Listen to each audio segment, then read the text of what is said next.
Assalamualaikum warahmatullahi wabarakatuh. Izin sebelumnya, nama saya Silvi Silviani Putri dari kelas 12 IPS 2. Di sini saya akan menyampaikan materi mengenai musik kontemporer.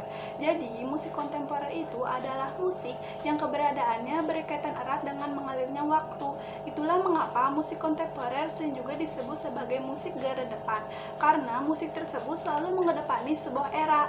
Nah, musik kontemporer ini lazim menyandang sebagai new musik atau musik baru, karena sebagai keberadaannya yang mengedepankan sebuah era, musik kontemporer ini dituntut untuk menghasilkan sesuatu yang baru, sesuatu yang belum pernah ada sebelumnya.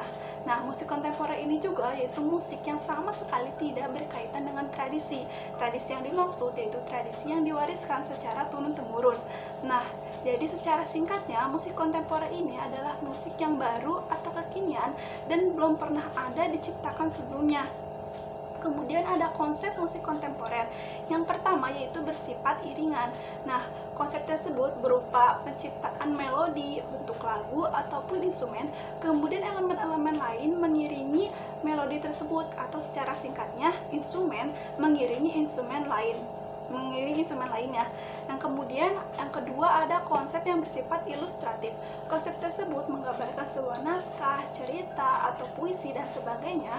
Kemudian, orientasi musiknya itu tertuju pada penciptaan suasana-suasana yang berdasarkan pada interpretasi komponisnya. Yang ketiga yaitu konsep yang bersifat otonom. Konsep tersebut yaitu konsep yang sama sekali sulit dipahami oleh orang awam, karena konsep tersebut yaitu berupa hasil imajinasi dari komposer atau penciptanya. Kemudian ada teknik musik kontemporer. Teknik musik kontemporer yang pertama yaitu menggunakan idiom tradisi barat, yaitu berupa alat musik tradisional yang cara pembuatannya itu menggunakan teknik yang digunakan oleh musik barat. Contohnya seperti gamelan Jawa yang membunyikan gamelan Jawa kemudian ditafsirkan ke dalam piano atau bunyi piano.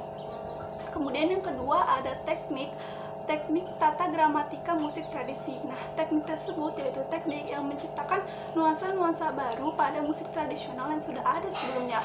Contohnya seperti memetik kecapi, namun tidak hanya dilakukan dengan memetik, tapi bisa juga dengan menggesekkan kuku.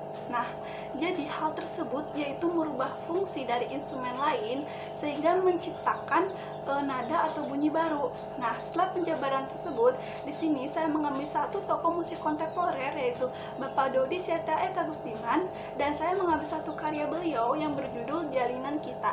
Nah, setelah saya analisis, saya dapat mengetahui bahwa pada karya tersebut menggunakan konsep yang bersifat iringan. Mengapa demikian? Karena pada karya tersebut atau pada musik tersebut terdapat instrumen yang diiringi oleh instrumen lain, yaitu dengan cara memainkan instrumen kecapi yang diiringi dengan suling, gelas plastik, dan sebagainya. Kemudian pada karya tersebut menggunakan teknik yaitu tata gramatika musik tradisi. Mengapa demikian? Karena pada karya tersebut cara memainkan kecapinya itu sangat berbeda sekali dengan cara memainkan seperti biasanya atau pada cara mengiringi tradisi Kawi seperti biasanya, yaitu dengan memainkan kecapinya itu dipetik, kemudian bagian bawahnya ditekan sehingga menghasilkan suara yang baru.